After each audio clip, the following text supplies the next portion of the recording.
Breaking news, breaking news, breaking news, breaking news. Keefe D's bail being rejected is a violation of the 14th Amendment of the United States Constitution under the equal protection of the law. So the state of Las Vegas, Nevada, right, the district attorney's office is just fishing. Somebody share Wack 100 in this. Please, share Wack 100 in this. I'm giving him some game because I like what he's doing. I don't give a crap what it is about a man. He's innocent until proven guilty. Let's get it going. Get our brothers out of prison. That's what it's about. Keefe D's bail rejection is a violation of the 14th Amendment of the United States Constitution under the equal protection of the law. So the state of Nevada, Las Vegas, is just fishing. Now, I say all that to say, make sure you hit the notification bell if you didn't, and subscribe and hit the notification bell. Let's get this thing popping. All right.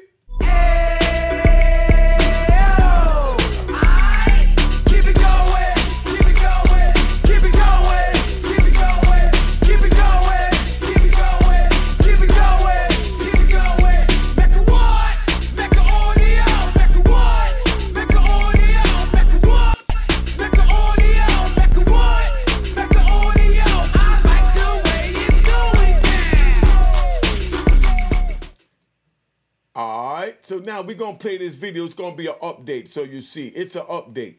All right? It's definitely an update, and it's an update on the Keefe D, bail hearing, so you understand. Right? Now, we're going to play this joint here. This is what's going on. All right?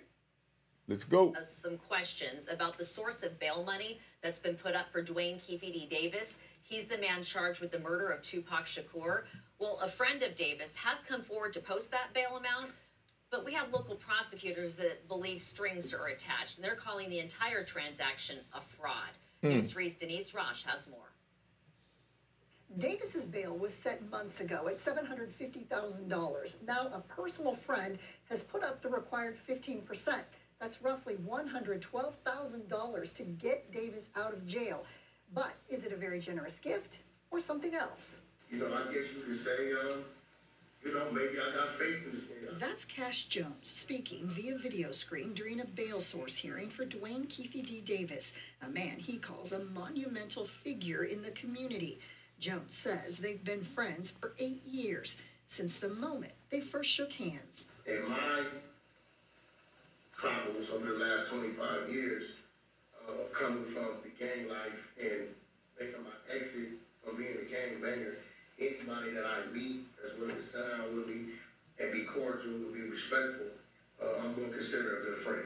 Jones has now put up $112,000 to get Davis out of jail as he awaits trial for the murder of Tupac Shakur. The rapper shot and killed just blocks from the Strip after leaving a boxing match in 1996. Prosecutors say Jones is simply looking to make money off Davis's story, and the two men, they say, discussed signing a contract during recorded jailhouse conversations. We talk about it. Everybody talks about it. But again, that's not my lane. If that's what he chooses to do, then that's what he chooses to do. There's no contract that was signed by Mr. Davis for any movie rights. Defense attorney Carl Arnold. And he's more concerned about the community image and that this guy get an opportunity to be outside, put on a suit and tie, and be able to, get ready for his trial. And Davis himself telling the judge he would say anything to get out of custody, claiming his health is getting worse behind bars. They don't sell no fruit. They don't, it's just terrible. Fake potatoes, fake milk, fake everything.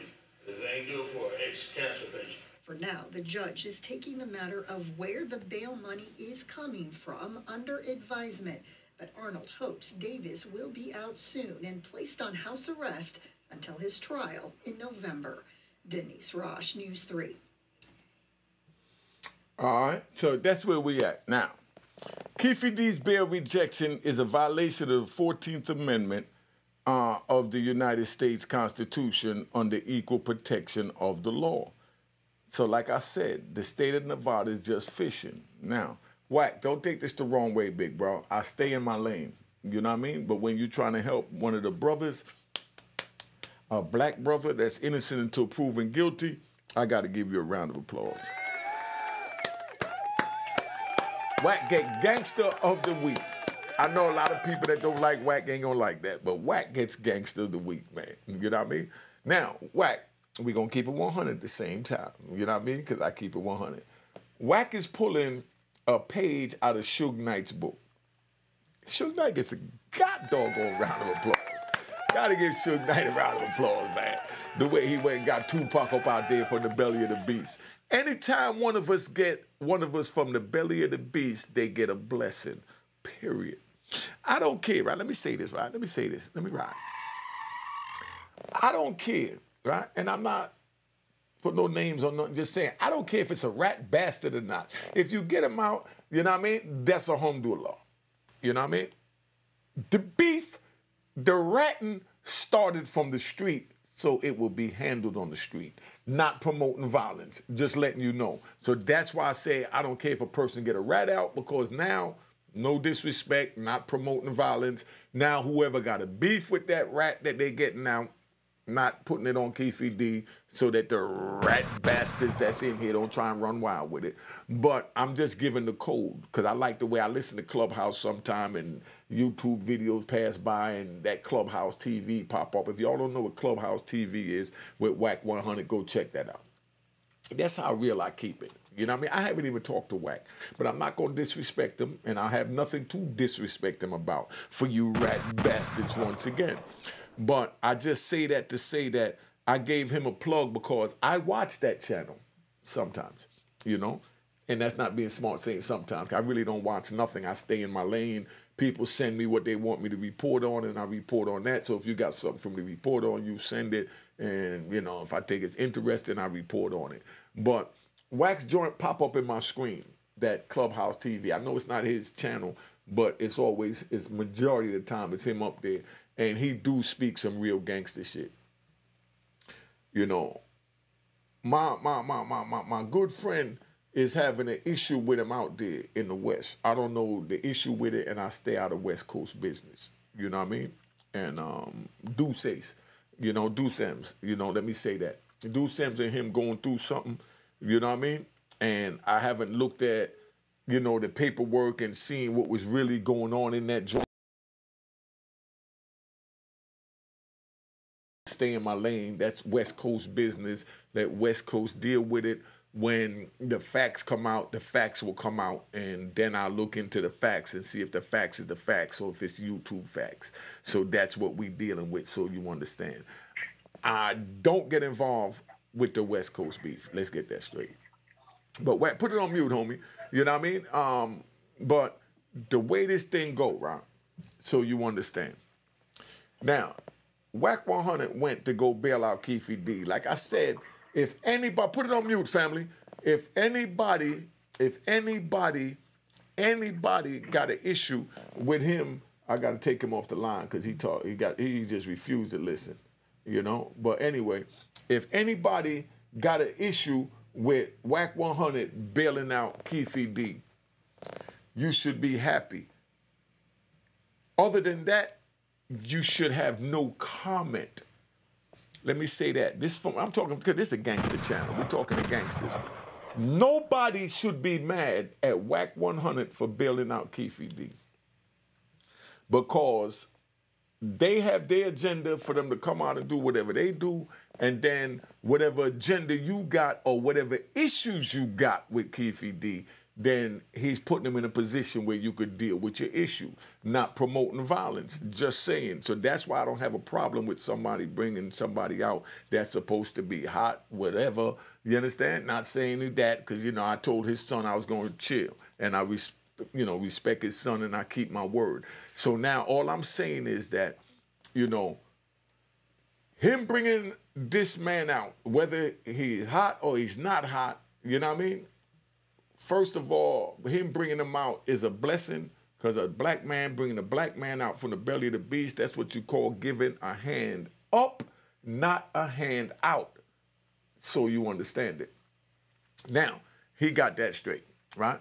So now, if you got an issue with Wack 100 bailing out Keefe D, you know, you should be happy that he's bailing him out.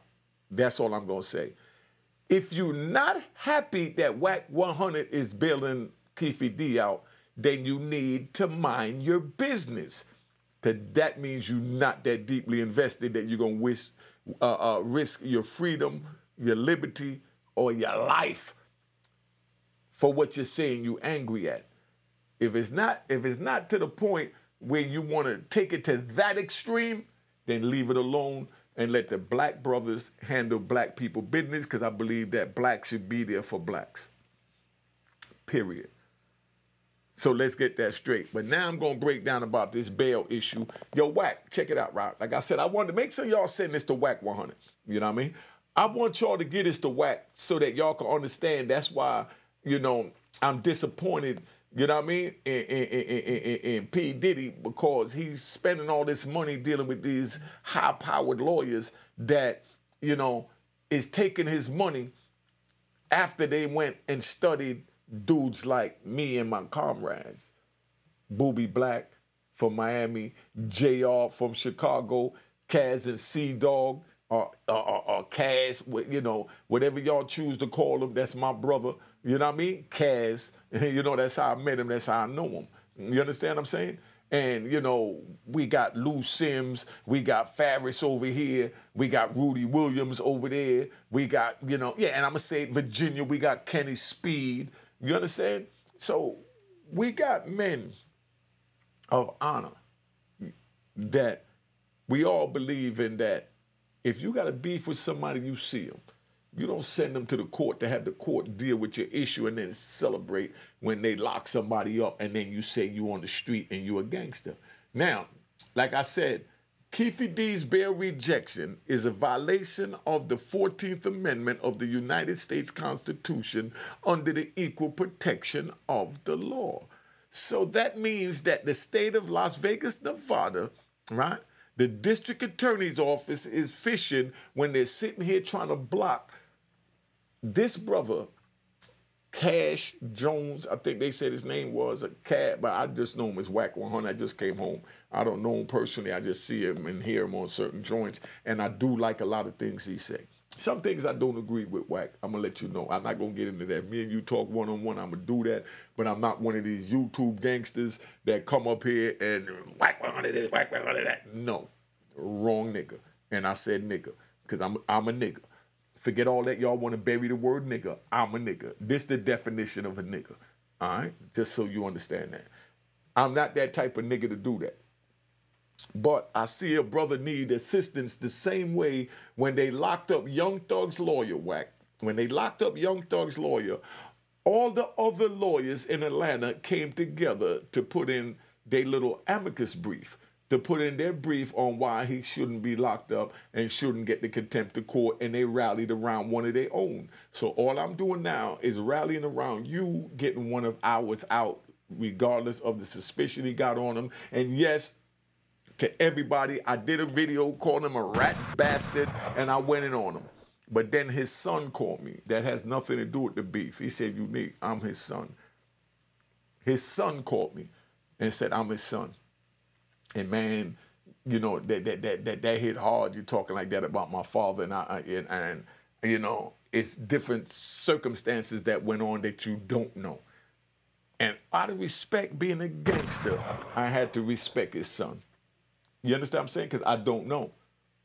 So I'm not just going to run out there and put a label of a rat bastard on somebody, which I did. You know what I mean? But once he caught me, I was man enough, and I'm man enough now to let you know. That's why I'm not sitting here calling Keefe D a rat bastard, because I talked to his son. You know, I gave him my word on something. He gave me his word on something. Until he break his word on that, then it's what it is. Or if I break my word on it, then it's what it is. But us as men in the street, we honor our word. I don't know that little brother, but when I give my word, I don't have to know you to give you my word, you know? And that's what went on with that. So now, bail never existed. Wack, this for you again. You know, I ride over here, Wack, my bag. You know, my bag, you know, because you can fast forward it. They'll tell you what the timestamp is. I think it's 3/14/45 or something, right? But Wack, check it out, Wack. Bail never existed under the United States Constitution, right? because it's a violation of the 14th Amendment, equal protection of the law, which is a violation of the 14th Amendment. Let me say that again, Wack. This is the law in the United States that your lawyers are not going to tell you, because your lawyers want you to put up that $112,000 to get them out, because they've been running that bail scam, you know what I mean, for 100 years and been getting away with it, right? But the United States Supreme Court ruled on it, Wack, right? That bail never existed under the United States Constitution because it's a violation of the 14th Amendment, equal protection of the law, which, like I said, is a violation of the 14th Amendment. Now, listen, before all you rat bastards jump on that, right? The reason why the Supreme Court said that is because before they had blacks and white, before slaves, you know, before niggers became citizens. This is before niggers became citizens. I know they don't like me saying it, but I just want to say it raw so my people understand. Before niggers became citizens, right? The rich was able to bail out and the poor wasn't. And this was the rich whites and the poor whites. Niggers had nothing to do with it because we was on the auction block. So now, the rich was able to bail out, the poor wasn't, right? Under the United States Supreme Court precedent, right? Now, it quoted the 14th Amendment saying that equal protection of the law applies to bail. Because a dude killed somebody and he could afford to pay $5 million bail, and someone else killed somebody, another citizen killed somebody, and he can't afford to pay $5 million bail. Do you keep him in jail for that $5 million that he can't pay? But the rich guy, that might have had 10 murders. A rich guy had 10 murders, a serial killer. He gets a $5 million bail because they say everybody is allowed bail under, you know, under the Constitution as well. So this is the games they playing, Wack. Get your lawyer to look at this issue. Don't come on here wanting to bash me. Just take the wisdom that I'm giving you to your lawyer. Let your lawyer look at this, you know, is all I'm saying, you know. And you're entitled to feel I'm wrong all you want, but we don't need to do the YouTube fighting. I'm just trying to help and I'm enlightening the brothers that's watching that care to know what time it is. The rich was able to bail out, but the poor wasn't. A rich person killed 10 person, a poor person, you know what I mean, you know, stole a car, which is nowhere near as serious as that. And a poor person get a bail of $10,000, you know, or $100,000 and can't afford to pay it. But a rich person get a bail of $5 million and he could afford to pay it. And he killed 10 people, but he could afford to pay the bail. So what about the poor person that can't afford to pay the bail? Do they get that same equal protection under the law, under the Constitution of the United States, or do they not? So in other words, he can afford to pay $5 billion for killing 10 people. He can't afford to pay $10,000 for such and such. So that's why they say screw bail. Just give you the rough version, you know, make it light of it. They said screw bail, you know. Person get locked up, you give them the paperwork, you tell them to report back to court unless you can show that they're a flight risk. Wack, that's where it comes in. Unless they can show he's a flight risk. Keefe D wasn't going anywhere. Police walked up on him, he doing his daily walk, they knew where to find him, he had his water with him to be dehydrated, and he's doing his thing, minding his business. So he's not a flight risk. So now, them questioning you about where you got, you know, or your motive, because they know where you got it because you're about your business. Round of applause for you being about your business. I got to give them that too, man. I got to keep it 100, you know. Wack doing this thing. I've been watching, you know what I mean? But like I said, I'm not a groupie and I'm not a hater. You know, I'm just a congratulator. So I'm congratulating them. Now, so where we at? And I know a lot of people don't like it, but you got to give the props where it's due, man. He's doing his thing, and he is very intelligent. A lot of things he say I might not agree with, but he said a lot of things that I do. So I haven't really balanced it out yet, but even that balance is not going to stop me from respecting what he do know, because he is very knowledgeable. But just so you understand, right? The poor people is stuck in jail, and the rich people is out to commit more crimes because they could afford to pay bail. But the black and the Latinos stay in jail because they give us bails that they know we can't afford to pay. But they give the rich bails that they know whatever it is they can pay. Equal protection of the law, 14th Amendment. Do you see where I'm going with this? Now, the same as the disparity in crack cocaine and powder cocaine. Back in the day, black people will cook up crack because we're trying to make money. So we take black people back, right? Yeah, I'm riding. I'm riding right now. Back in the day, we used to take powder cocaine, we cook it up, we chop it up, we bag it up, and we sell it out. That's what we did back in the day, right? The white people now, when they bought the cocaine, they took it home and cooked it up in the privacy of their home. Black people was taking the cocaine and cooking it up and taking it on the block selling it. So now they said if we catch them on the block selling it cooked up, we're going to give them 100 times more than we would a white person if we catch them with powder cocaine. The same exact amount. 1 gram of crack, right? 1 gram of crack is so small I couldn't even show it to you with nothing. Picture one gram of crack right here in the palm of your hand. 1 little gram of crack. It's like the tip of your fingernail, right? Like the tip of your fingernail is 1 gram, right? If you get caught with that 1 gram of crack, the size of, you know, just a corner of your fingernail, not the tip of your fingernail, my bad, the corner of your fingernail. If you get caught with that, right, you're looking at, let's say, 10 years, right, for that. If a white person get caught with that much, or 50 grams or 60 grams, which is like fitting your whole palm, they don't get the same amount of time. They get less time than you do for that little smidgen. That's called the disparity. It's called the 100-to-1 ratio. You got to have 100 grams to get the same amount of time as somebody with the 1 gram, which is just a chip off your fingernail of crack cocaine. They already ruled that and said it's unconstitutional, so that's what it is. It's the same thing going on with the equal protection of the bail. The rich can pay the bail, and the poor can't. All right? So you understand that. So all Wack, right? All Wack got to do is contact me. All Wack got to do is contact me. Because I don't believe no black man should be in jail. That's just me, because I'm a gangster from the street. You got a problem with him? Bring him back to the street.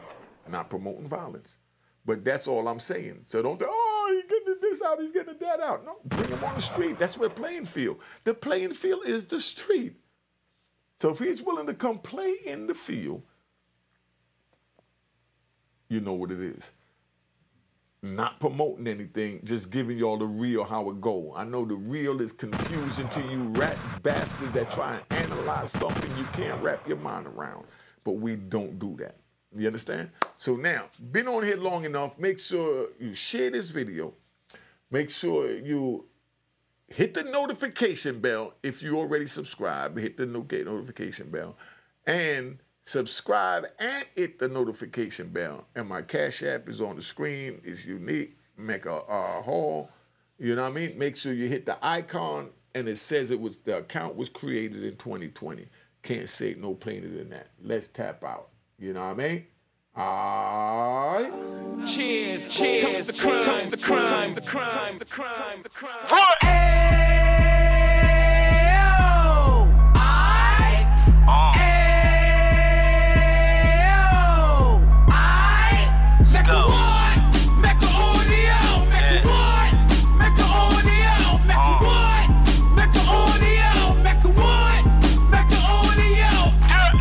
Fresh out the can of 26, yeah. He back on the strip, getting back in the mix. Yeah. What he mentions a gift. Rush. You stand up 10 toes down, and I suggest you pay attention to this. Real. Take a little gully posse and put it in Harlem. He cut from the bottom, came up from the bottom. Drop the book, you should go and get it. The Instagram page and the YouTube, you could go and visit. Yeah. Then you could consider yourself LinkedIn. Real. Sit front row and get Jews from a kingpin. How he went through it, so you ain't gotta go do it. To not pay attention would be stupid. Talking about a man that probably put your grandfather on. Probably the reason that him and your grams got along. A man that generated millions on the block, did his time, never squilling to the cops, Mecca audio.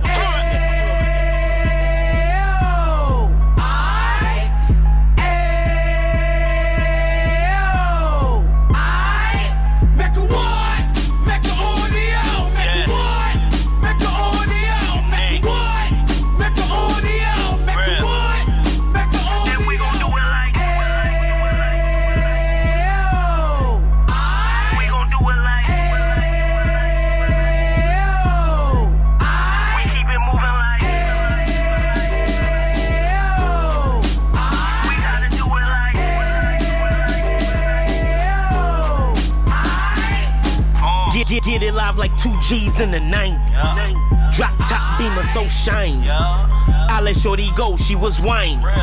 Treat her like my past, she behind me. Spend a couple bands on the Dapper Dan. You be back again, getting green like a Packers fan. No cap, it's a roaring uptown. They be horn uptown, Dominican bust downs. Now we on the positive, we got a lot to give. Now he trying to stop the kids from being inoperative. So take heed, homie, lend a ear. He started in uptown, he gon' finish dead. But now it ain't about selling drugs, buying cars. It's about buying property to make the community ours, so we can give back to the